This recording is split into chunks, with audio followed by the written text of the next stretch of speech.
Welcome back to Subnautica, below zero.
That's badass.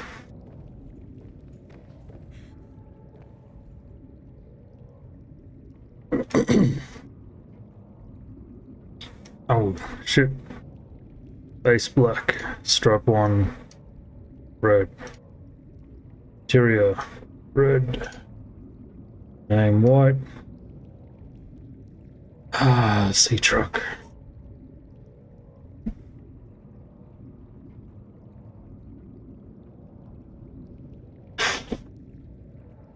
Oh, this one's easy.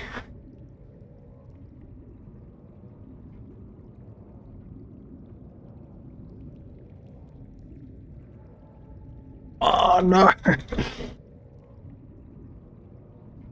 Pork Chop Express.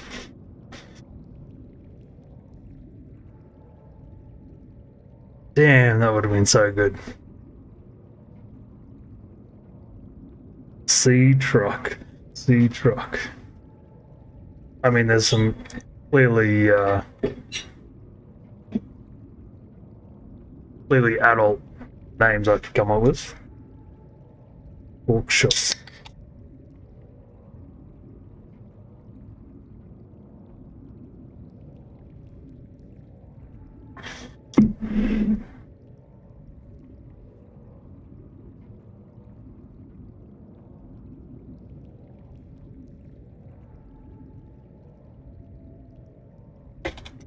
We'll call her the sea cow.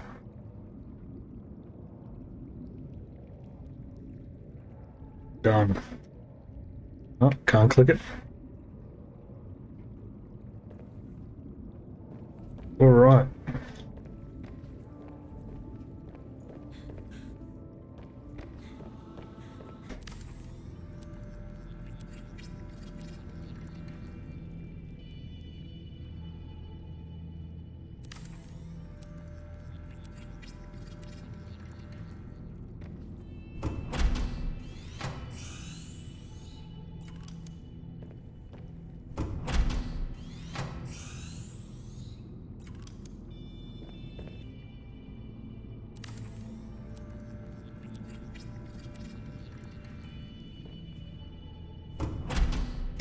Really, I should have one of these on each intersection.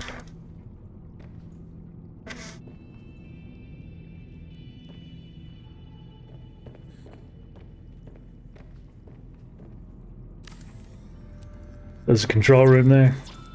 Oh, not enough.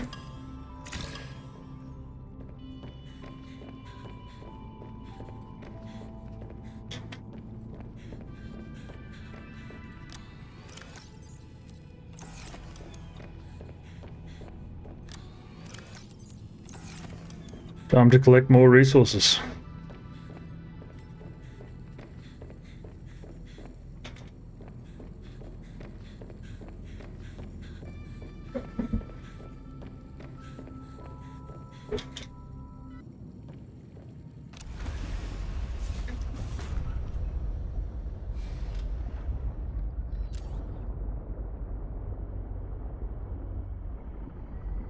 That's so cool, that is.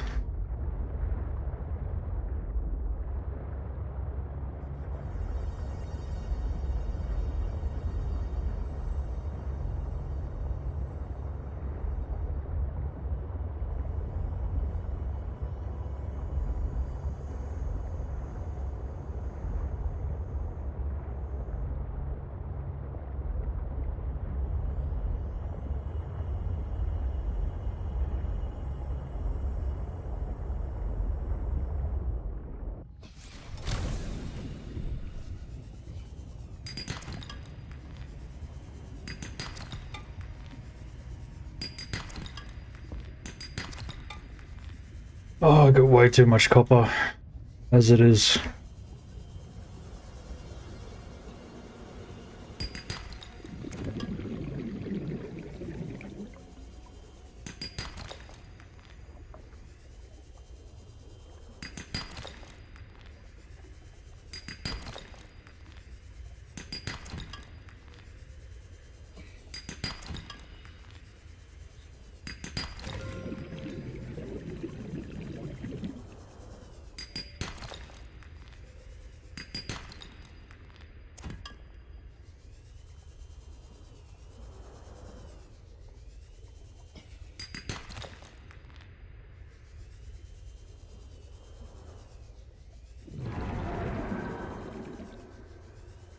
Scared the fuck out of me.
Yeah, right on, mate.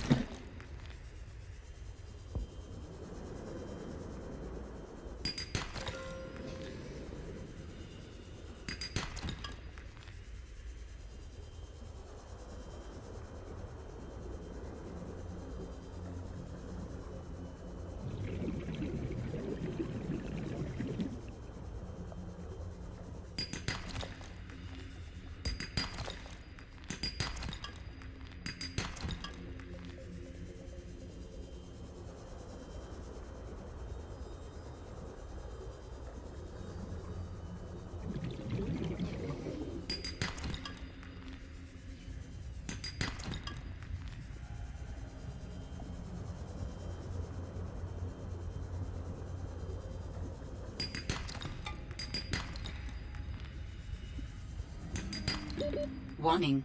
30 seconds of oxygen remaining. Right.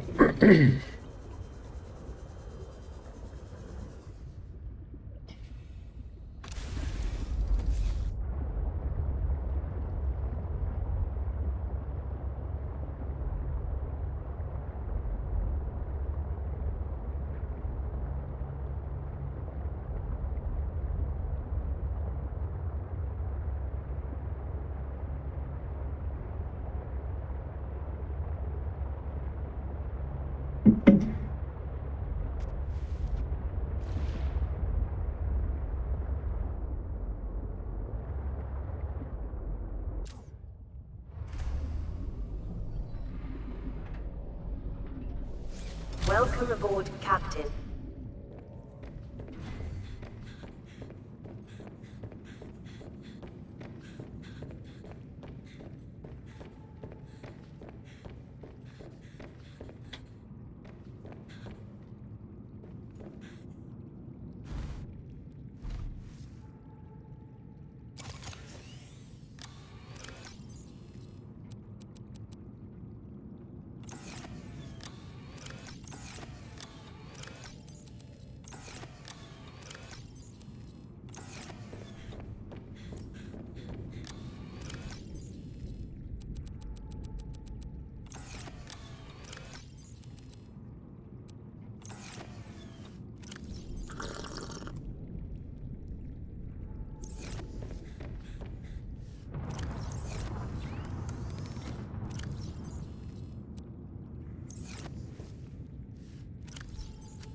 Nice.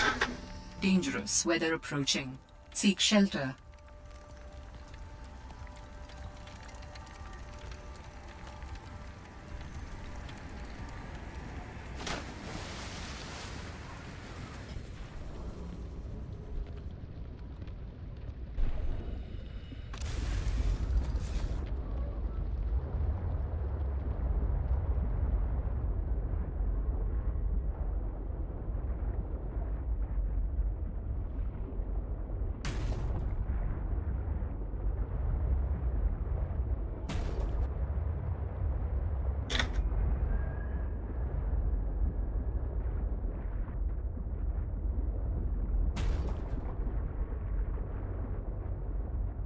How the fuck do I connect this?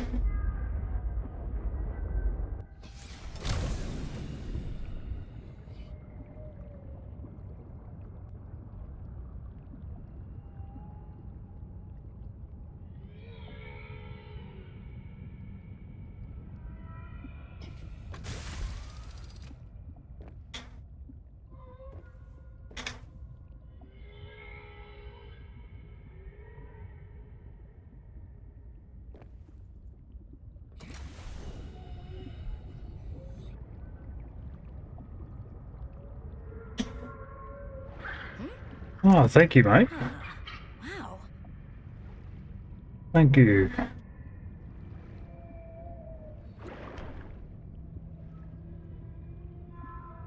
Uh-huh. Fuck yeah. That is so cool.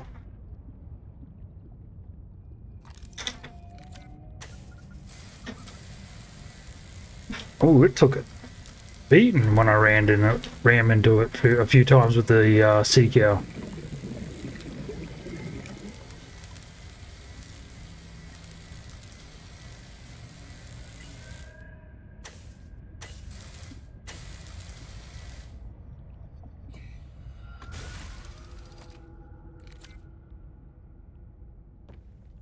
Oh, this is so cool.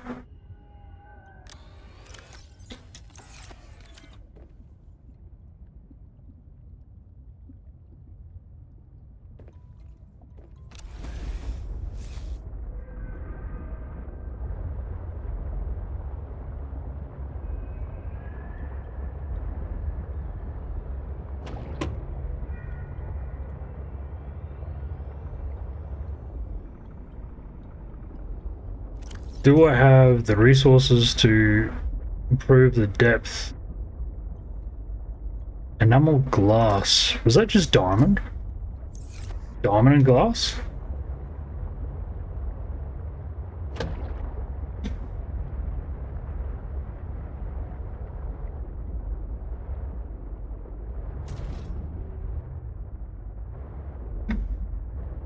The hell happened there?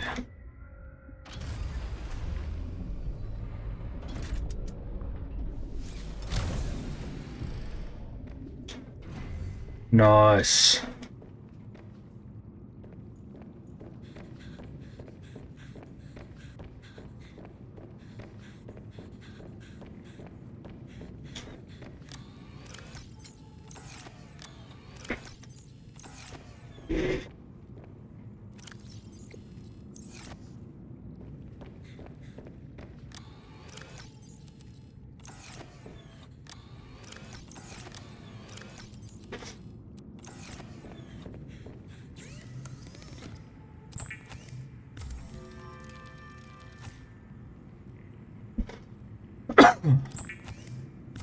Lead as well. Oh, bugger. I'm going to take this moment to read a few of the logs about some of the characters and some of the creatures and well, fauna and flora of the world, seeing as I've neglected a bunch of the logs just to move the plot along. Then after that, I'll go fit this broadcast blocker or whatever it is for the communications tower. So the satellite can't exactly work out where Margaret and myself are. Now, I thought this after getting down to Margaret's base. I also figured that she's probably the Sheila that was the mercenary in the first game that was dragged away into the abyss. When what's his name, that old cranky bastard, was talking about how she was the light was dragged off into the depths. Because we never actually, or I never saw anything that indicated, you know, where those other two went. Margaret's prawn suit, the standard issue MK3 prawn, has been manually altered by its owner, exchanging one of its hot swappable work arms for the mandible of a young Shellycrypt. Shellycrypt? Okay. Given the range of available high-tech prawn modifications in the non-classified Altera fabrication suit, these customizations appear to be more of a stylistic choice than a functional one, of course. However, the sharp claw arm could certainly be used effectively in defense scenarios by an experienced pilot. The custom suit also appears to have seen heavy use over a long period of time, judging by the barnacle overgrowth and permanently damaged sections of the exoskeleton.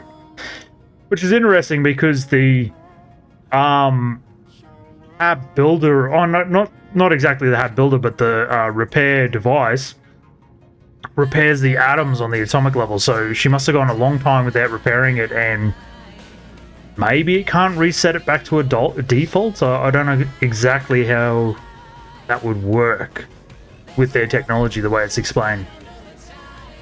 So there's Margaret. Let's check out our sister. So these are the messages we played before. Sam, Robin, guess what? Got the job. Let's just play Robin, this. Guess what? I got the job. I'm going to 4546B. Now I'll be able to improve the mechanical avian amphibian under real-world stress conditions. Listen, I know your stance on Altera, but I just hope you're happy your sis is happy. I sure hope my sis is happy. I can't wait till we talk again. Oh, I wanted to ask you something. Can you watch my Augie while I'm away? I need someone I can trust to look after my best little potato. Potato, listen. I tried, but that name is just not sticking. He's my little extra bite. I'll leave the starchy tubers nicknames to you. Anyway, if you say yes, thanks, baby sis. Love you. Yeah, it's kind of fucked to find out that she's dead. Although, we just have someone's word for it. We haven't actually seen a body, I don't believe. So, maybe she's... although the satellite was saying there was only 2 survivors.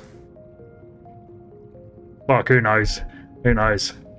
Maybe she is flat out just dead in the cave-in. 4546B to Robin. Come in, Robin. Remember when we used to play old-timey Space Explorer? This is kind of like that, but it's even harder to communicate. Well, let's see. I got your last message. Altera is not, as you put it, alterizing me. Things are going well. My project has a new name. Say goodbye to the mechanical avian amphibian, and hello to spy penguins. We're training the bots to mimic the creatures. Check out the photo. And I think I'm kinda seeing someone. I know it's not like me to just find a date, let alone on a mostly uninhabited water planet, but actually, you know what? Forget I said anything. Yeah, it's probably not even a real thing, but anyway, I'm sorry to hear XenoWorks might be strapped in the revenue department. Sounds like they still have you busy Xeno working, though. I know there's no way to guarantee an alien intelligence startup will succeed, but you've put so much into it. I hope they find a way to keep going.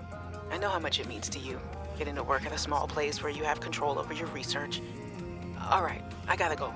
Later, baby sis. Love you. Okay, so XenoWorks is actually another corporation. I didn't know whether this was one of those, not hackers groups, but you know the companies that sell those little cheat controllers and stuff for those YouTubers who trying to farm views and everything, getting cheat kills and stuff, aimbotting. So it's interesting, this company here, is this her startup? At least this company doesn't seem quite like Altera that's like, oh yeah, you're on this planet because of us. You need to use this technology to survive. Now you owe us $1 trillion fucking dollars, even though we got you all this alien tech and everything like that. Like, that's so fucked. Yeah, that's proper fucked. Hey, Robin. I got your Augie photo. Thanks so much for taking care of him, even though he's a cranky potato. Hey, the nickname actually fits that way. A cranky potato. I know he can be a handful, but I really appreciate it. I'm a bit worried about my other baby, the mission. One of my penguins found something big. But Altera is just like Nothing to see here. Honestly, kinda glad you can't answer so you can't, rub it in my face. Go ahead, bask in the fact that you were a little bit right about them. My project is on the line. My job, my safety. I heard about Xenoworks getting bought. Sorry. But at least you still have your job. Guess you're one of us now. Like it or not. Welcome to the Altera family. I should probably go before I say something I regret. Love you. Keep your chin up. Eye on the alien prize. Shit, eh? So this PDA that I've got and the technical data that's produced by it, is it kind of like basically a cracked version anyway? Because this company no longer exists. It's kind of like when the copyright runs out. There'd have to be so many companies that pop up like this. Yeah, I can't imagine how chaotic, corporate run empire fucking humans spreading out sort of thing. And is that Alan dropping a beat in the background?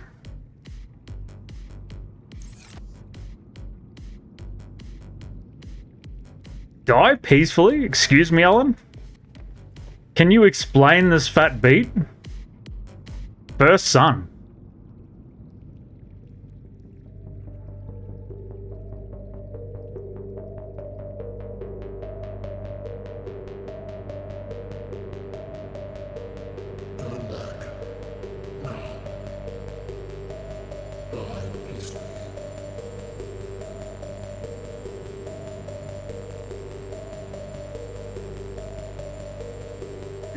Concept for what has just occurred. I will destroy you. Do not move. Do not move. Eros. Shit, eh, Alan?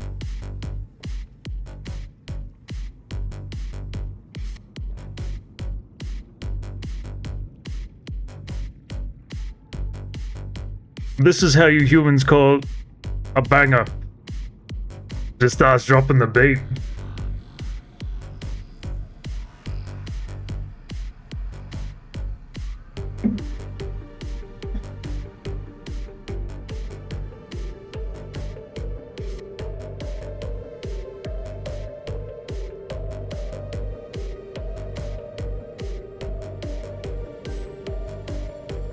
Move your soft, organic bodies. Sweat out of your filthy paws.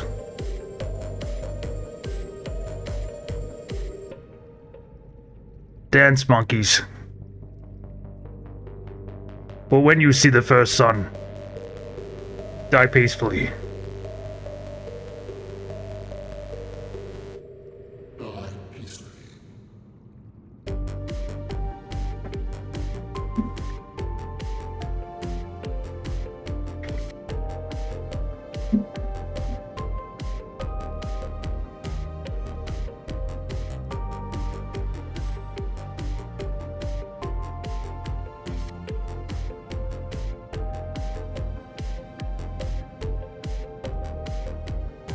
Your species just has one last important question to ask. Is it a banger?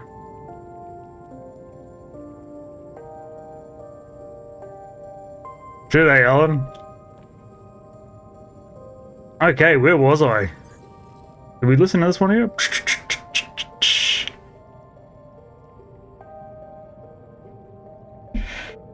Hey, Robin. I'm sorry my last message was so awful. What? I've been under a lot of stress. I'm not sure what's going on with anything. I can't really talk about it either. Oh, and I'm definitely not dating anyone on this water planet. Don't know what I was thinking there. Have I told you how cold it is here? Get this. I can't even get my wash and go dry before the wind freezes the moisturizer in my hair. Wild, right? Well, anyway, I'm sure you're mad at me after what I said, but I could really use a friend. You're my sister. I love you. I'm sorry. Might be different for sisters, but as someone with a few younger brothers, generally the shit you would say to your brothers, your siblings, is going to be a lot more rough than, you know, oh, you're just like me now, you know, you've been bought out or whatever, blah blah blah, or I know you'd wish you'd be here to say I told you so. So I don't know, maybe they were very civilized with each other and they never really got into fights or anything growing up, which I can't imagine, but whatever. Robin, I really need someone to know. I'm afraid something terrible is gonna happen. You were completely right about Altera, okay? You were right. I was wrong. The cat should be called Potato. I admit it. Sorry. Bad attempt at a joke. I don't know what to do. I guess I should just come out and say it at this point. I've said this much already. We found a frozen Leviathan that's infected with Kara. Altera thinks they can use it for something. Weapons, experimental treatments, a whole range of things. Look, one end of the range is ugly, dangerous, but profitable, of course. What if it gets out while we're messing around with it? Or worse, what if it ends up a bioweapon in the wrong hands? I hope I'm overreacting, but I don't think I am. Anyway, message me back, please. I could really use a friend. You're my sister. I love you. So did we not message her back, or were we being blocked by Altera? Somehow. Like, she has to... Well, she could send the messages out. But I guess getting messages in were being filtered, maybe. That's proper fucked. Hey, he's fucking jumping. Anyway, we've basically had a renewed vigor in our purpose now to prevent Altera from spying on us. Yeah, anyway, we gotta stop these fuckers. So, how do we build this? Diagnostic module for the Delta Station Communications Tower. Parallel processing unit.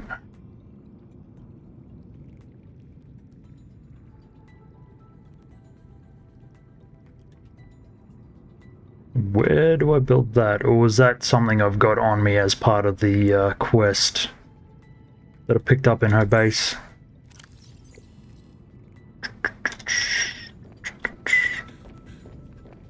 Well, no, it's clearly not, because it's asking for it.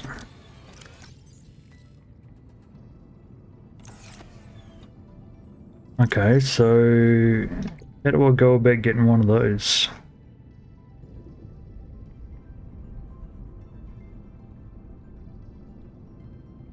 Parallel processing unit. Do I not have the technology yet? Is that a thing?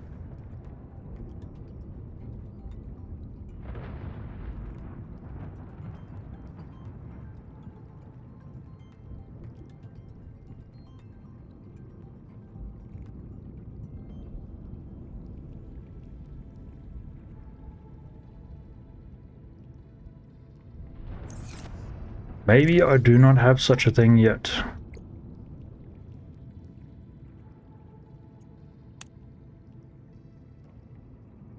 Alien distress call origin. Yeah, so that was the architect. Oh no, that's the sanctuary there.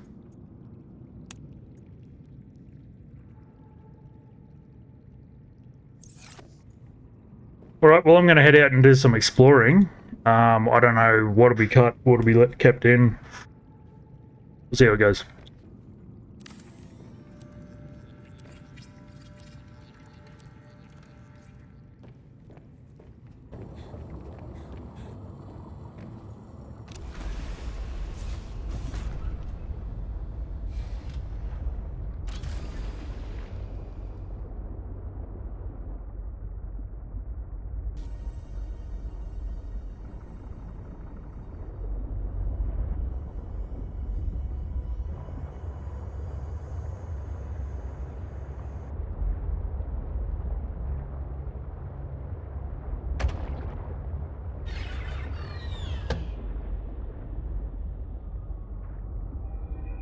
Oh no, I didn't just run over a sea monkey, did I?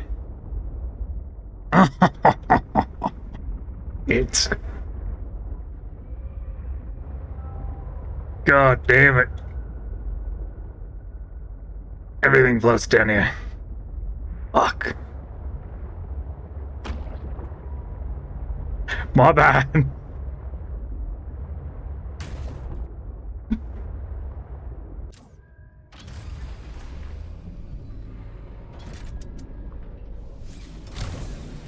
You all saw it, it was coming right for me.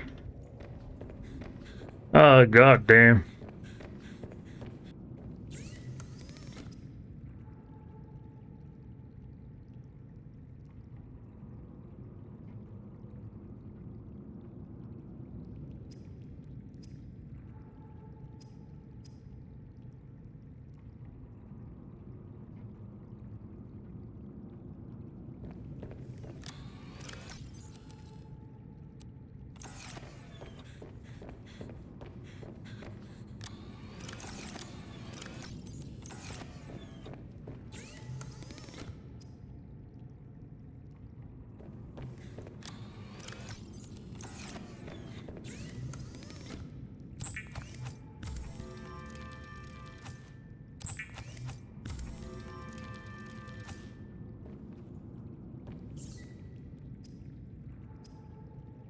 Here we go. Depth module. Mark 2. We can actually build this.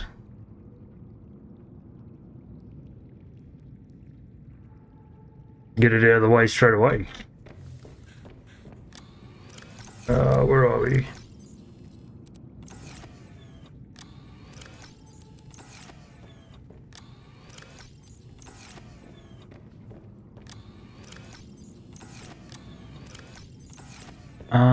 Synthetic fibers. How do we build you?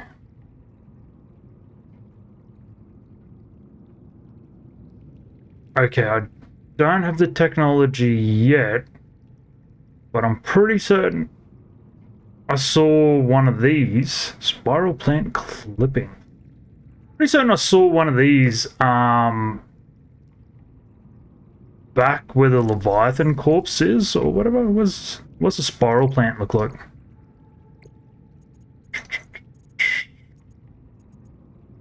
Research. Nope. Flora. Exploitable.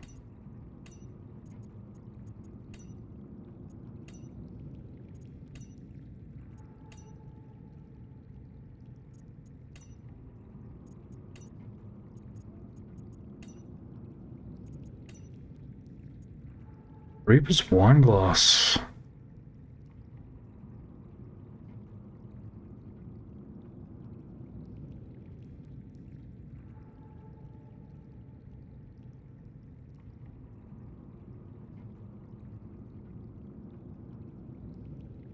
I can chop that off, can I?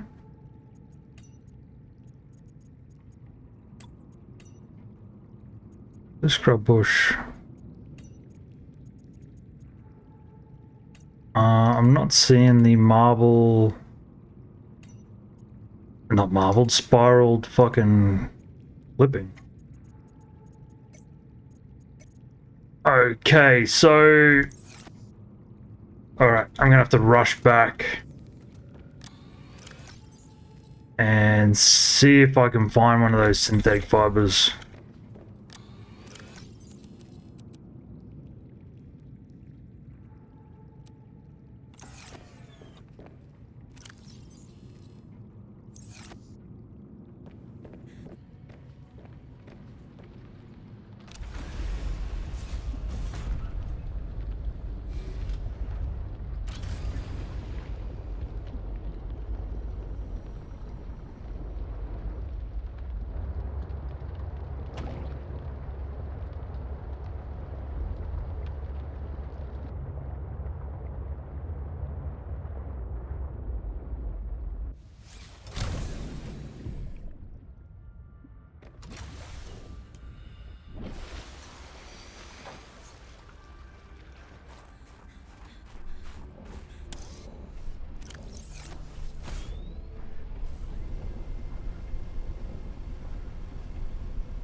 Sounds like fucking breathing right now.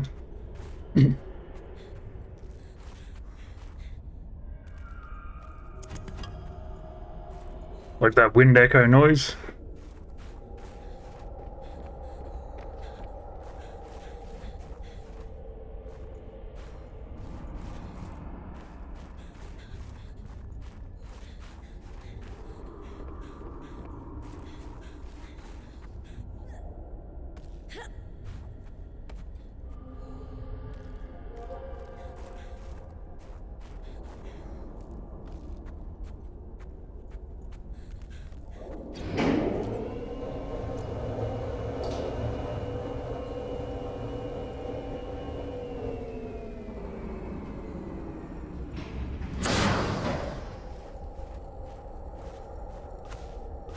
Yes, synthetic fiber.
Garden's coming along nicely.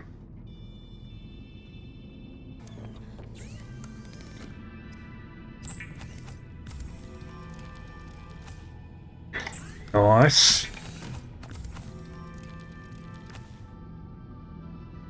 So now we're basically one upgrade off being maxed out.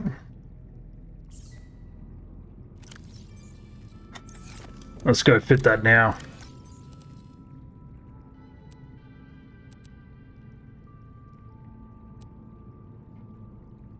Actually, I got another miscellaneous box for these.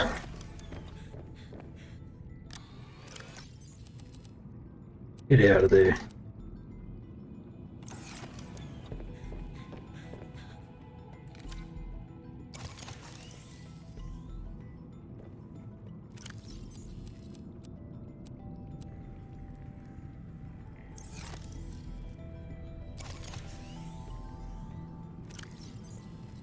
Okay, everything's charged up.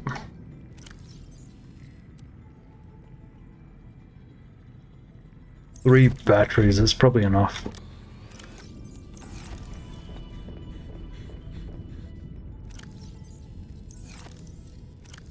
Get down there.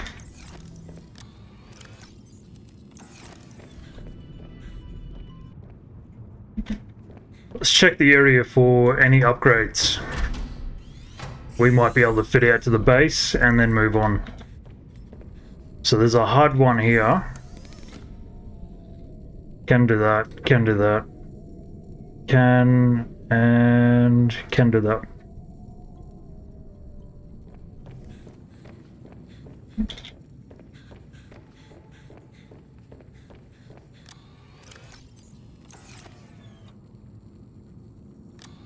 So 2 more gold for the computer chip.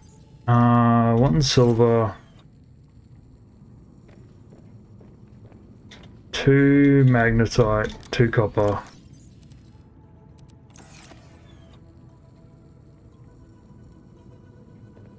What did the computer chip need? Coral? Another gold, I think.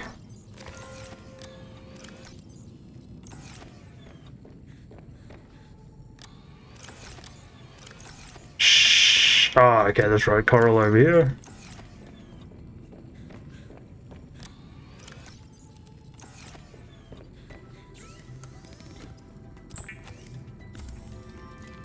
Oh, I need 2 of these things, don't I? You're full.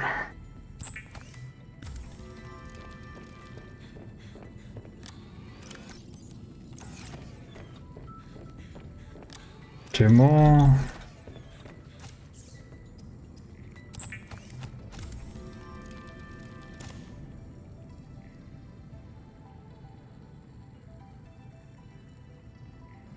The glass.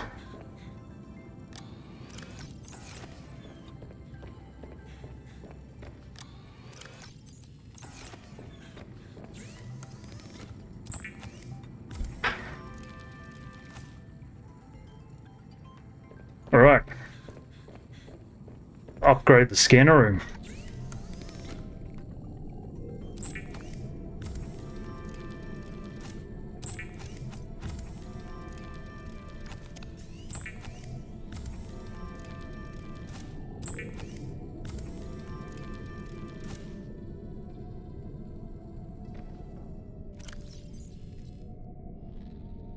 Oh, I didn't mean to build that.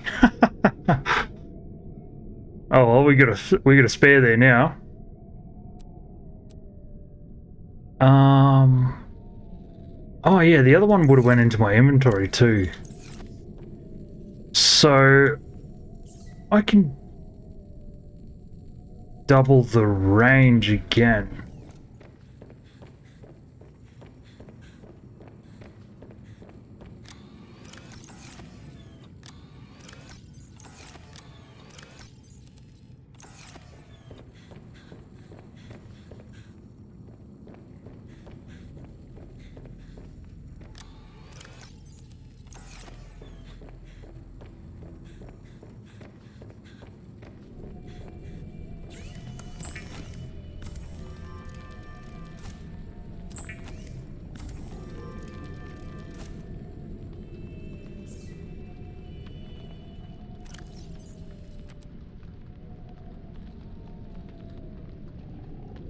There you go. Holy. Right up to the edge over here. And along there, quite a bit.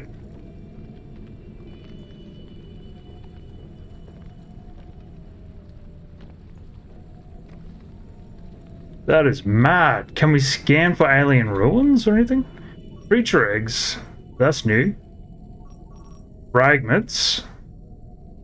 So I could zip around and get technology upgrades, really. Heat area, that's valuable as well. Table coral. Oh, we're spoilt in this one. Spoilt for choice. Ah, okay. I'm thinking if I was gonna look for anything, it would be fragments right now.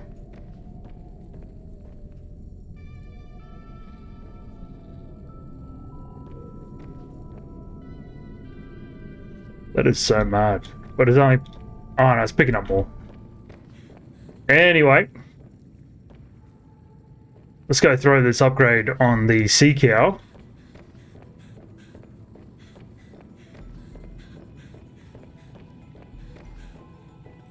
Can I do it from here? No. On the Cyclops, you can chuck them on from the ship.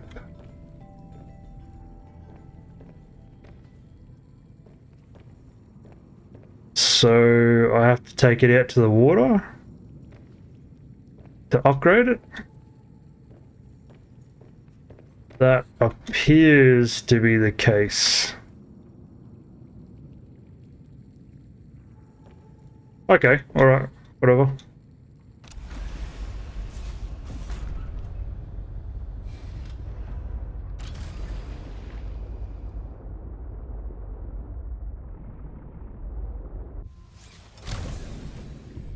Let's fit this upgrade.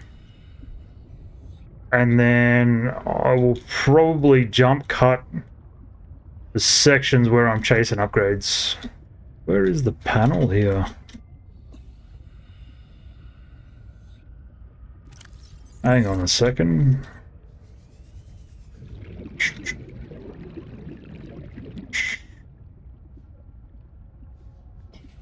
There we go. I actually need to drop that off as well.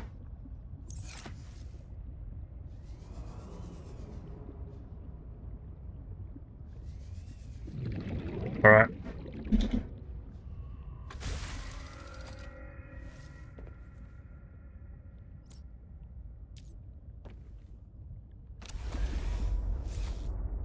Let's finally make this laser cutter.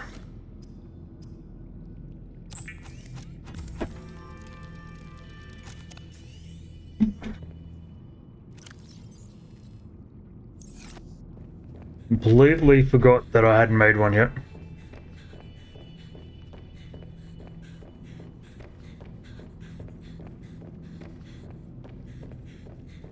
Let's check on our garden.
Another site found. Perhaps its data will tell me something useful. I have collected enough data to extrapolate the location of a component necessary to assemble my body. I will provide a signal. Nice. Signal location uploaded to PDA.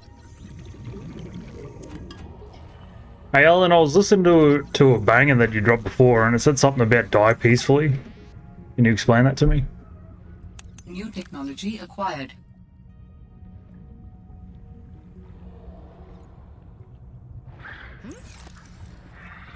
Cheers, mate. Radio silence again, Alan?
Cheers, mate.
How do humans function with such inefficient bodies? Over the course of millennia, architects have crafted and perfected our forms, based on the species we have observed and emulated. As long as we can shift ourselves into another vessel, we cannot truly die.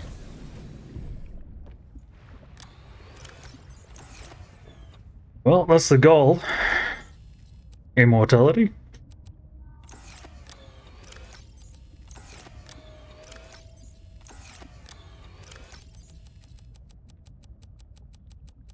Basically, we have no choice. That's how we function.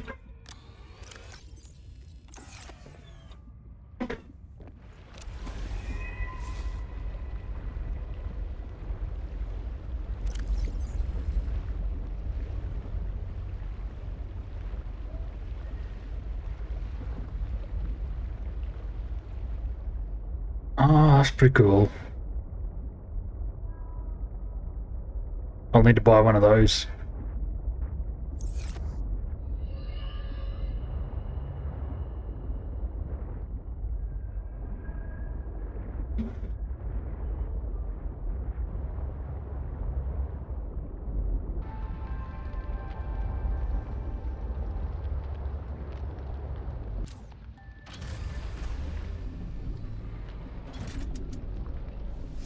Welcome aboard, Captain.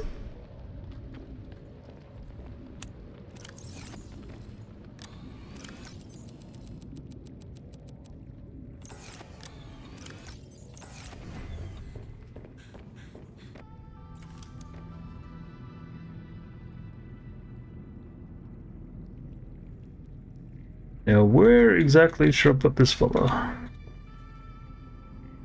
Right about there?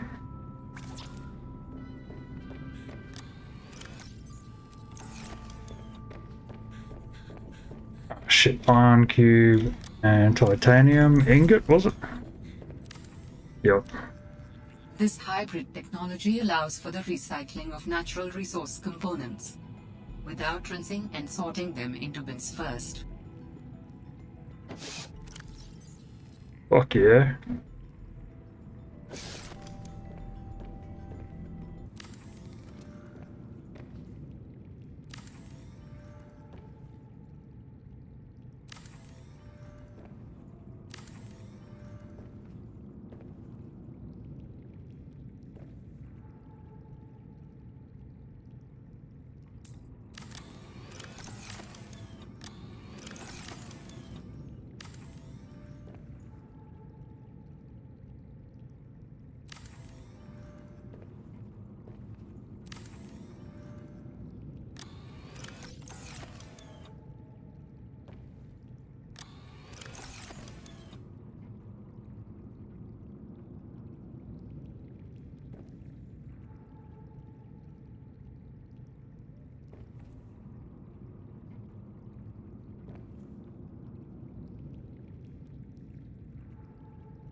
Welcome back to Subnautica Storytime.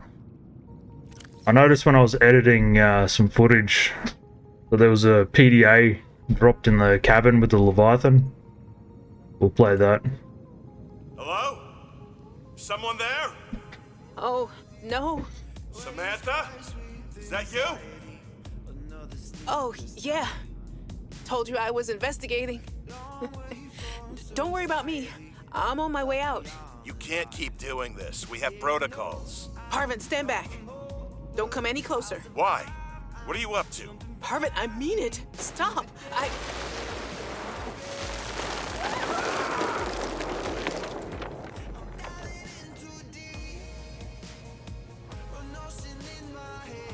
What the hell? Did she have a bomb and it detonate?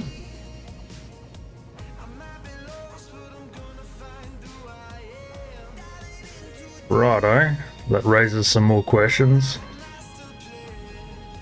So both of their corpses really were there. So she's pretty much like as dead as dead can be. Some of the wildlife down here is very Ah, yeah, that's from grabby. early on. If I didn't know better, I'd say they're after my supplies.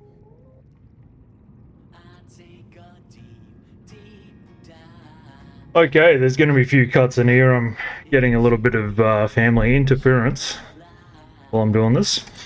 So, basically right before, we heard that they pretty much did die in an explosion. So, was she trying to set up a bomb to cave in the Leviathan to stop them from getting in there to the bacteria? It's very strange.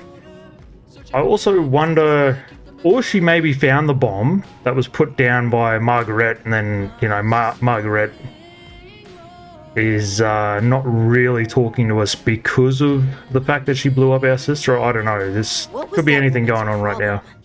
What was that woman's problem? The one in the exosuit. Like I need to say which woman. And what the hell is she doing on this planet? It isn't exactly a happening vacation spot. She knew their terrain well enough to make a dramatic entrance by jumping off a sheer cliff. So I guess she's been here a while. But how long has she been following me? She said to keep away from her, or off her land. What in this frozen slush bog could she be protecting? Unless she's camped out somewhere. She's definitely heard of Altera, though. Did she meet Sam? Yeah, we know she's the mercenary from the first game that we read the logs of, and then she was dragged off. But I sort of, when I heard the logs, I kind of assumed it was the guy's son, the grumpy old guy's son, that was dragged away. But who knows? Maybe he just got eaten straight away and then she jumped out. We've already read the logs of this robot in the first Subnautica. Basically, simple design. It's just a maintenance robot. Architect Containment Cube. Containment kind of makes me think that maybe this guy's like a prisoner or something. Maybe he was a criminal in their time. I don't know. But he had control over the device, so maybe not. I guess we're just calling it a containment cube, when really it's like a transfer device or something. While advanced human civilization has attempted for centuries to develop successful whole brain emulation techniques, it appears that the architect race has built a platform for accomplishing this holy grail of life extension technology. Physically, the containment cube appears to be comprised of redundant array of quantum holographic storage layers supporting a hyper-dense capacity of 35 bits per electron. The energy field that feeds a suspended animated cube also served to power the operating software, allowing the intelligence in storage to maintain consciousness throughout the storage period. Okay, let's hope he didn't go crazy in 1,000 years or however long he's been in there. Once a stored consciousness has been transferred out of the cube, the component parts will become inert. Without witnessing and carefully observing the backup process, it is difficult to ascertain how the transfer works and whether or not the process is truly lossless. Yeah, okay. So maybe he's only partially transferred, partially insane. Architect storage media. While we have evolved beyond physical attachment, it is traditional to navigate space-time in conjunction with mobile biomechanical storage media. Altered and evolved over time to serve the inhabitants' needs. While it is possible to transfer between media at will, there is some comfort and prestige in improving a body over time. We have settled on a popular format for these media. Though there are exceptions, it is a heavily modified version of our pre-civilized bodies. It provides good mobility, easy adaptation, and is easy to fix. In case of disaster, we can back up our data patterns to a sanctuary site for later retrieval. Storage in this fashion is safe provided consistent power supply. However, unique perspectives and traits which arose from the interplay with the original medium are lost. It is like a factory reset. There's Alan dropping the fat beat. Totally just a song and not prophetic prediction about his future, genocidal behavior.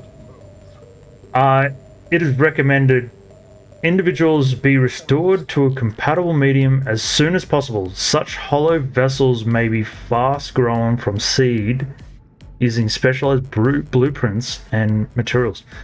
While it is technically possible for an individual to copy their data in order to duplicate themselves ad infinitum, such behavior is considered beyond rude, and any self-respecting architect would resolve such a circumstance by immediately deleting themselves. Okay. Jesus. Architect Teleporter. Original speculation surrounding these alien structures posited that the gates may have been religious artifacts or industrial machines. Further research has indicated that these gates are, in fact, medium-range teleporters that allow for the instant movement of baryonic material across space and time. Teleportation requires a pairing of primary and secondary gate. The primary gate controls the destination and must be powered in order for materials to transfer bidirectionally. If the primary gate is not functioning, the secondary gate is rendered useless. This time, the process that enabled this alien teleportation technology are not well understood. Array module. The nature of this alien construction is unknown. It has no clear indicators of its functions. The scan shows internal lights that emit a different wavelength. Theoretical purposes might be cosmetic, communications array storage, holographic display, light display for relaxation purposes. Energy generator. We found these in the ice cave there before, lined up. Scans indicate that this array of alien hardware serves to accumulate and quickly release megajoules of energy and is charged by ion cubes stored within. These superior capacitors may be used to smooth transient power events on the conduits connecting various architect sites. Well, I think the cable to this one was broken. Ion cube. This green mineral substance, so we read about this before, they grow it in a machine. It's like a ZPM in Stargate, basically. Just doesn't exist. Obelisk. This one looked pretty cool. This architect's function is poorly understood, but scans indicate it is generating a strong electromagnetic field. Some hypothesized functions: energy transfer device, geomagnetic scientific instrument, communication network node. I wonder if we're going around turning on all these gear and basically it's like, you can't leave the planet now. I am in control. Water analysis station. This apparent research device seems built to determine the chemical components and properties of water samples. Possible applications: testing for levels of Carabacterium in the water, spectroscopic analysis, experimental application of light, heat, or chemical compounds via the cylindrical core at the center of the storage chamber. Okay. Righto, just a ruby. Hot gas pushed upwards through the planet's crust over thousands of years. The densely packed magnesium aluminum rock, rich rock, branched and split, resulting in these striking tree-like vent structures. The ecosystem that emerged in and around these vents are the ones in real life, like the ones on our planet. Are they the same sort of structure? Magnesium aluminum rich rock? The ecosystem that emerged in and around these vents is driven largely by the presence of chemosynthetic life forms, which ultimately attracted the vibrant thermophilic coral seen lining the spire's branches. Uranite is just uranium. Table coral. Each disc is an individual colony of microorganisms filtering nutrients from the water. Growth patterns indicate the colonies are in direct competition for positions with superior current or light. Unlike other coral species, its structure is malleable, softly pulsating as it pumps nutrients to its extremities and only turning rigid when it senses physical assault. The jewel-like nodes in the surface are concentrated buildups of rare minerals the coral is unable to process. Okay. Yeah, we went over the eggs. Same as the first one. Yeah, this guy here bloody surprised me. Tried to get me with some Japanese hentai shit. I cut my way out of there. Not today. Spiky trap. A highly dangerous carnivorous life form manages to thrive in certain environments in spite of its lack of mobility. It quietly blends into terrain. I also thought it was like one of these other plants was getting me because the plants look similar to this part of it. Certain environments in spite of its lack of mobility. It quietly blends into terrain, camouflaging itself among similar looking coral or anemone. When prey accidentally stumbles into proximity, the creature quickly lashes out with its strong adhesive tentacles and will attempt to pull its target into its thorny, gaping maw. Can be deadly to oblivious explorers. Excuse me, mate. Pay attention to your environment when these creatures are present, watching and listening carefully for signs of imminent attack. Squid shark. These things are pretty cool. Straight out of a B grade monster movie. A Leviathan class predator at the smaller end of the scale, with complex squid-like adaptations which allow it to hunt a wide range of prey. Expels swallowed seawater through vents on either side of its body, providing slow and steady jet propulsion or terrifying bursts of speed. So it's kind of like a that's basically the squid movement. An internal jaw can be extended like the goblin shark and clamped down around small prey, dragging them inside the mouth hole. Two blue electrified tentacles, yeah, they got me, drag beneath its body, used to perform hit-and-run attacks on larger, slower targets, subduing them over time. Assessments avoid. They're pretty weak, really. Here's Venom.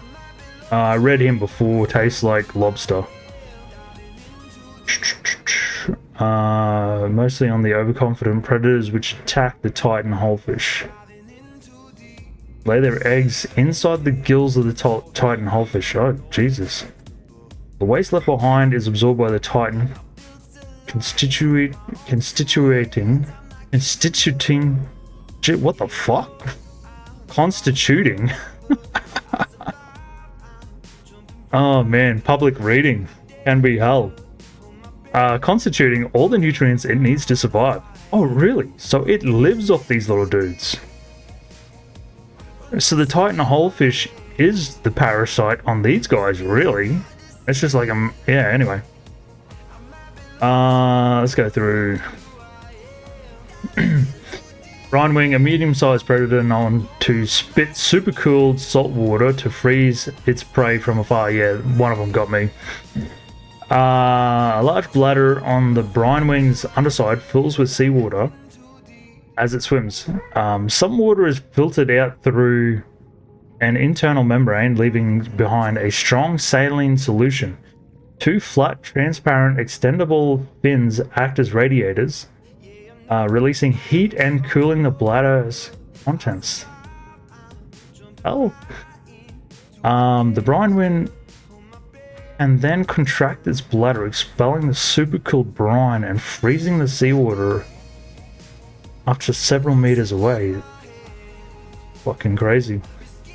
While warm-blooded life forms may suffer minor injuries on contact with the brine, it's not cold enough to freeze most vertebrates. The real danger is in being helplessly encased in a block of ice, sinking ever closer towards the brine wing's jaws.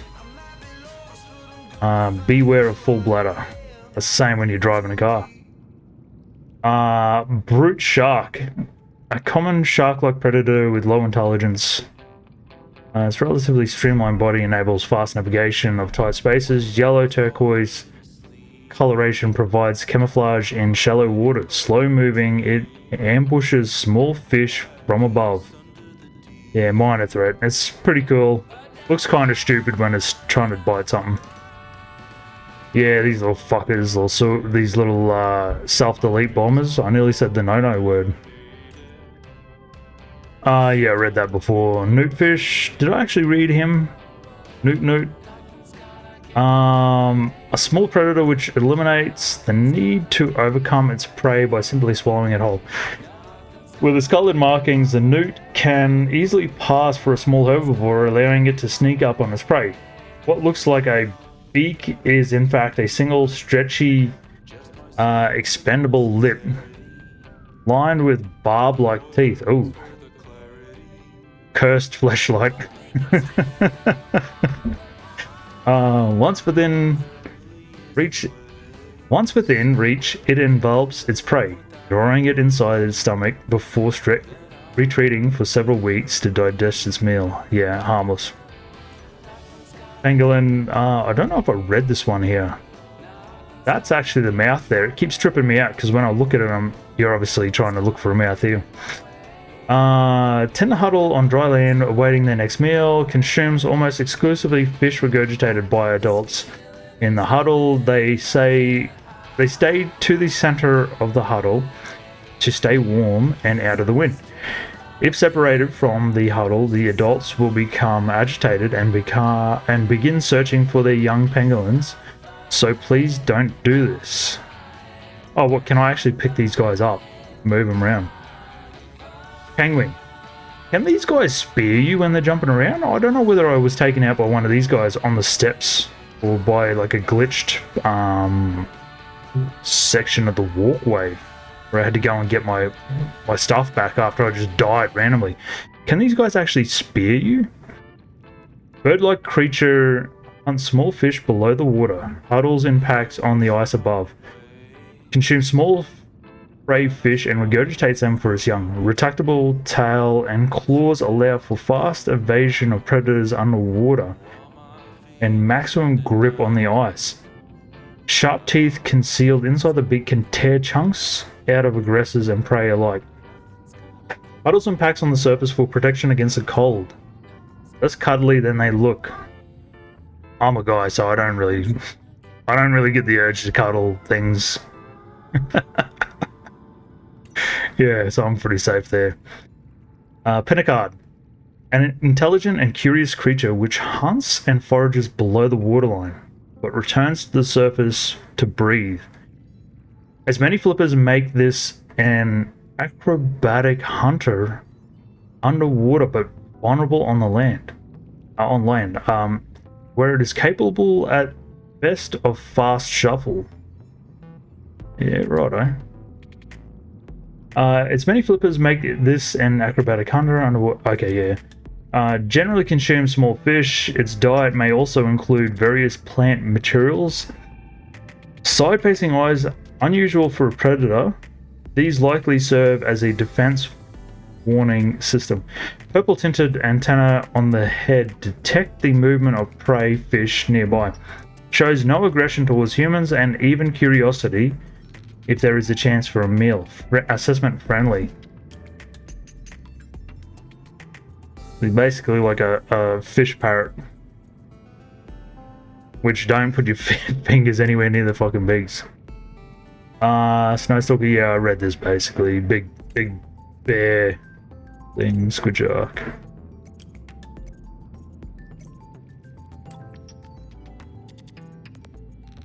Okay, let's look at the herbivores.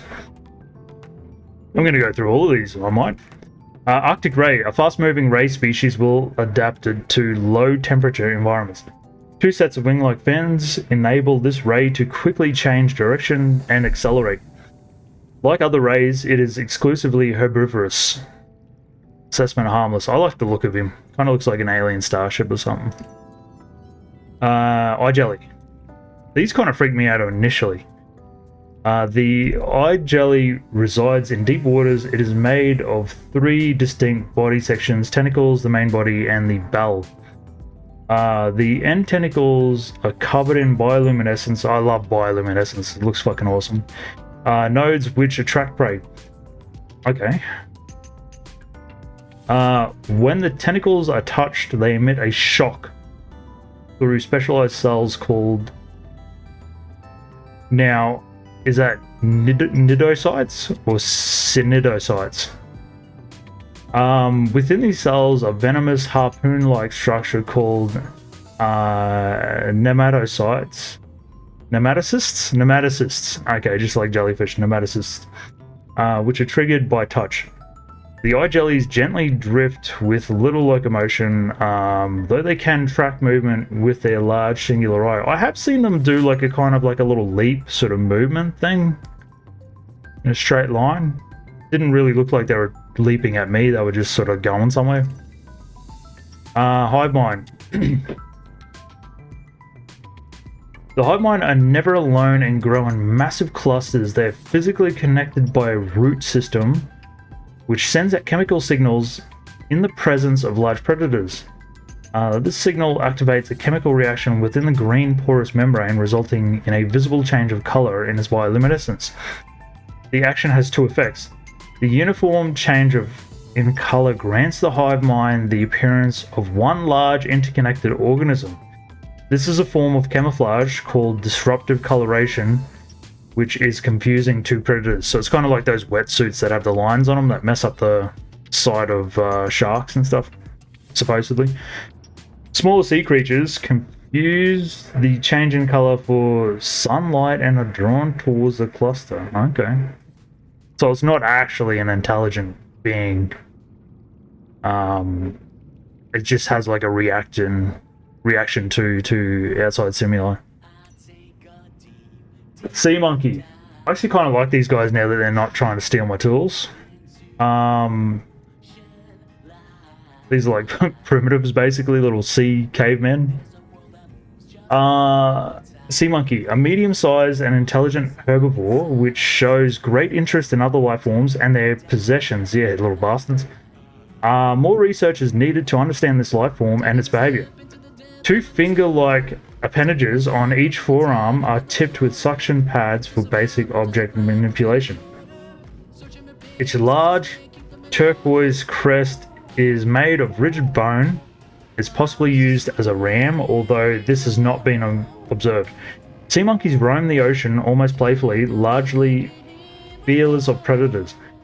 Seem to form small nests where they are hoard objects of interest for unknown purposes. Investigate with caution. Also noticed in one of their little underground sort of sea monkey cave villages, there was a lava, like a magma section. So that obviously serves the purpose of fire and like ore manipulation for making tools and stuff. So like in the fantasy, the sci-fi fantasy headcanon, You could eventually see these guys in 200,000 years having a small civilization on this water world. Unless the Bacterium gets out and wipes everything out again.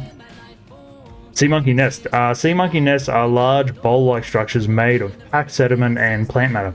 The sea monkeys use their wide, flat tails to pack the materials and form the structures of the nest. Sea monkeys are naturally curious creatures, often drawn to metallic materials, which they gather to reinforce the sides of the nest. Skyray. Scanning these fucking pigeons, was so difficult. The Skyray has a bird-like head and feathered wings, which enable it to fly. Skyrays are commonly found circling floating structures and rarely venture far out to sea. They will perch on dry land, but are prone to flee on approach. Yeah, that was painful.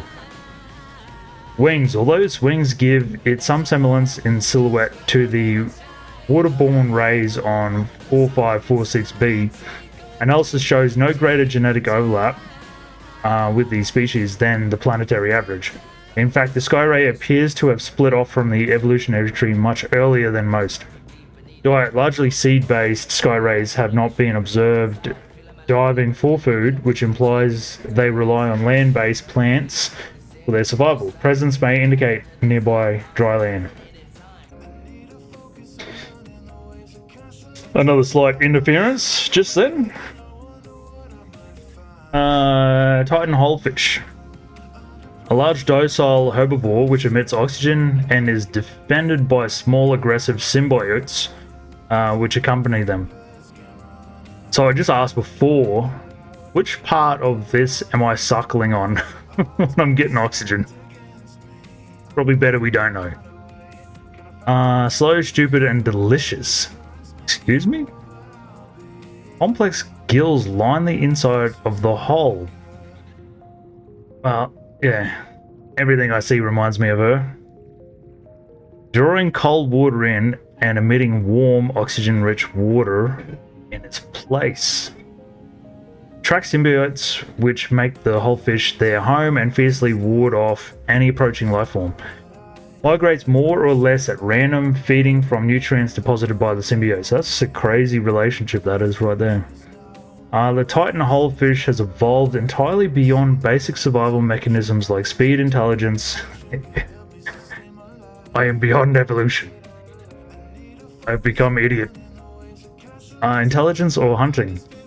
It exists in a semi-permanent state of unreflective calm, swimming forward on impulse, fully trusting the complex ecosystem which supports it.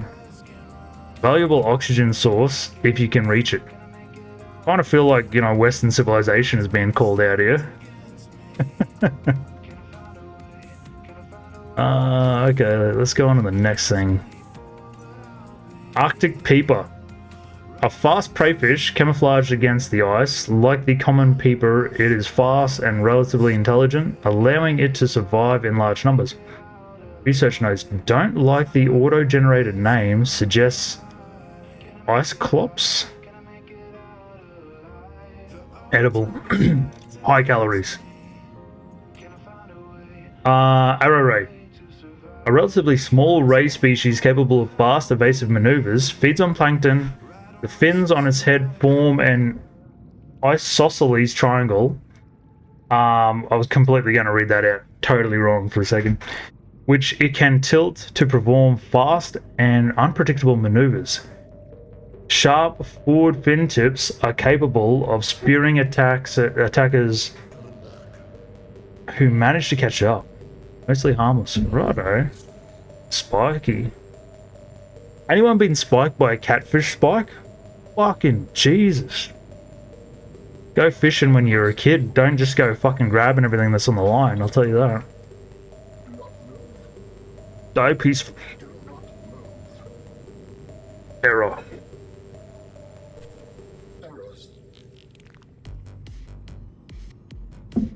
Fuck, I really like this beat that Alan's dropping, eh? It's so good, this one. Bladderfish. A little water bottle. This unusual herbivore appears to be mostly defenseless and bears little resemblance to other life forms. Semi-permeable bladder, I also thought initially at the very start of Subnautica, because I didn't watch anything apart from YouTubers screaming in the dark when something grabbed them. The bladderfish and a few of like the peeper and some other things like that made me initially think that this planet was designed by intelligent life form, and I thought there was going to be like a civilization on the inside of the planet, like in the core. Just like on Earth, most of the inside of the planet, like well, not most of the inside of the planet, but there's another water layer in the firmament under high pressure. I thought this was going to be like a world out of Naboo in Star Wars, like Naboo, where it's got a shit ton of water and there's a water civilization deep inside, and they're like kind of biomechanical or whatever. So then, when I come across more of the architect technology, and I was talking about some of their stuff, I thought, oh yeah, these are the guys. But no, it's just whatever happened with the evolution, I guess. Semi-permeable bladder. The bladderfish is able to filter air and seawater into its body cavity through a unique membrane which surrounds its spine like a bladder. This allows it to remove and consume organic material or organic particulate caught on the way and adjust its buoyancy. Open-ended vascular tubing can be angled and contracted to pump out water and achieve low-velocity guided propulsion. Largely oblivious to threats and practically immobile at night, its only identified defense mechanism is that it's composed almost entirely of water, air, and cartilage. Edible oxygen may be retrieved from the bladder and added to tanks on consumption, however that happens. Membrane has applications as natural water filter. Boomerang. A herbivore encountered in large numbers, found to frequent shallow waters and move in shoals. Move in schools, excuse me. School of fish. You fool. Serrated teeth suggests that's what's going to be in the comments one day. You fucking idiot. Serrated teeth suggests adaptation for grinding corals other herbivores are unable to digest. If you've ever been on the reef, like the Great Barrier Reef, sometimes you can hear like the noise of fish chewing on the coral when you're right nearby, because they got like those little beak things. What are they called? Are they called parrotfish? Those real big giant blue ones that come and like headbutt you? Serrated teeth. And what was funny too is on the reef, big giant blue parrotfish, I think it was called, big, really big fish, and it feels kind of leathery. Like it doesn't have like it didn't have like fish scales. It was like a leathery, big leathery sort of fish. When we were up talking to the Sheila that was giving us the tour of this of Green Island off the coast of Cairns in Queensland, Australia, as she was talking to us, the fish was coming up and putting its head out of the water to like bump her and like look at her basically with its eyes above the water, because she goes there all the time and the fish knows all the people.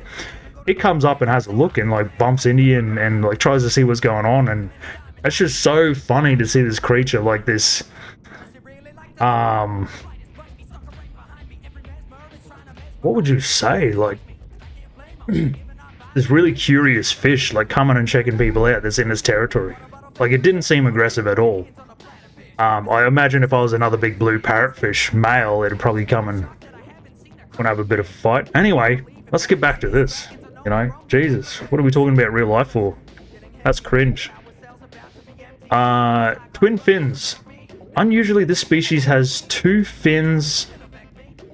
Unusually, this species' two fins are a cartilaginous